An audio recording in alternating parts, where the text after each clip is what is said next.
with Minnesota Senator Amy Klobuchar, who was in the Senate chamber yesterday as that evidence was presented. She was also among those who were rushed to safety on January 6th. She joins us now. Senator Klobuchar, I'm so glad to see you. Listen. Thanks, Gayle. Listen, we all knew that it was a dangerous situation. We were watching it in real time back January 6th, but I think yesterday we got to see how dangerous it was. I'm so haunted by the police officers, where you can hear the fear and the urgency in their voice as they were trying to protect themselves and protect you all. What did you learn yesterday that maybe you didn't know? Well, I, from the beginning, had always thought about those police officers because, bottom line, a lot of us weren't as scared as maybe we should have been, but we weren't scared because the police officers were there.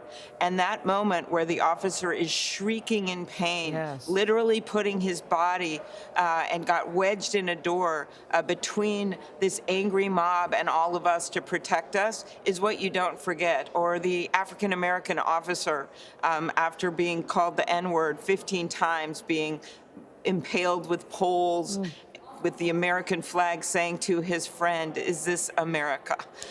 Those are things I don't forget. So I think people are finally realized these cops, over 100 of them were injured. This was very, very dangerous for them, and they were the frontline victims. Senator, there have been reports that some of your Republican colleagues were quite troubled by the video they've seen in the last couple of days.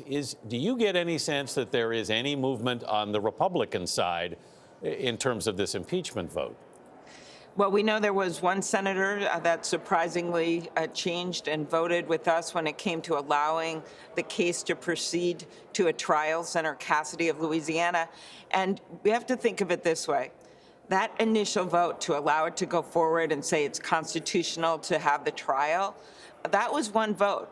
But after that, to me, there's a reset. You basically say, okay, this is the law. It gets to go forward. Now you got to make a decision on the facts. So you don't know where they are right now, if some of them will decide to vote to impeach the president. I don't know how you get away from the facts, not only what he did, but what he didn't do. When he didn't call in the National Guard and his vice president had to do it when his vice president was in peril, or he didn't very firmly tell his people to get out of the Capitol, to leave, to stop, with his family members telling him to do it, with Governor Christie telling him to do it. You just can't get away from those strong facts. Yeah, what he didn't say was just as important as what he didn't do was just as important as what people thought that he did do.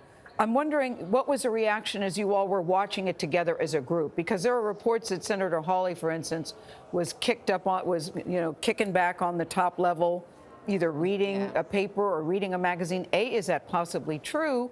And Lindsey Graham tweets that the presentation was offensive and absurd.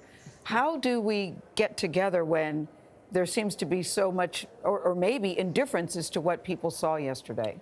Well, First, is that true about Senator Hawley? Is that true? I wouldn't have been able to see him because he'd be above me. No, the senators were allowed to go up there during the trial because of COVID to space out. Most people just stayed in their chairs, so I didn't see him do that. But I don't understand why anyone could say this was offensive. It was just the facts. Yeah, the facts are offensive. The facts are horrific. They're hard to watch, but it is what happened.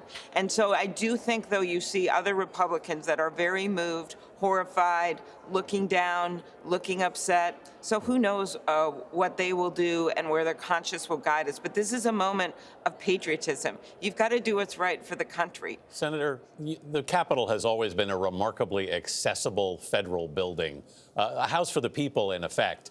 You're on the Rules Committee. Do you see that having to change after this? You know, as a chair of the Rules Committee, we are going to have hearings in the next month on exactly that, what happened, what went wrong, what kind of intelligence did they have, and what happened with the perimeter. You heard many times the cries, they breached the line, we've lost the line, we've lost the line. That was one of the scariest things. So yes, I think that we'll have to look at where that perimeter is, what kind of presence of law enforcement and even potentially National Guard, not in the numbers we have now, which is needed because of the heightened risk, but what we do around the Capitol. And of course, course, that should be something. You just can't go back to things like they were. Yeah. You can still have accessibility for the public. You can still have tours. Those things can happen. Yeah. But to protect not just us, but to protect the officers, the people, we're going to have to look at some changes. All right. Senator Klobuchar, thank you so much for being with us this morning. Thank you, Anthony. Thank you. Thank you, Gayle.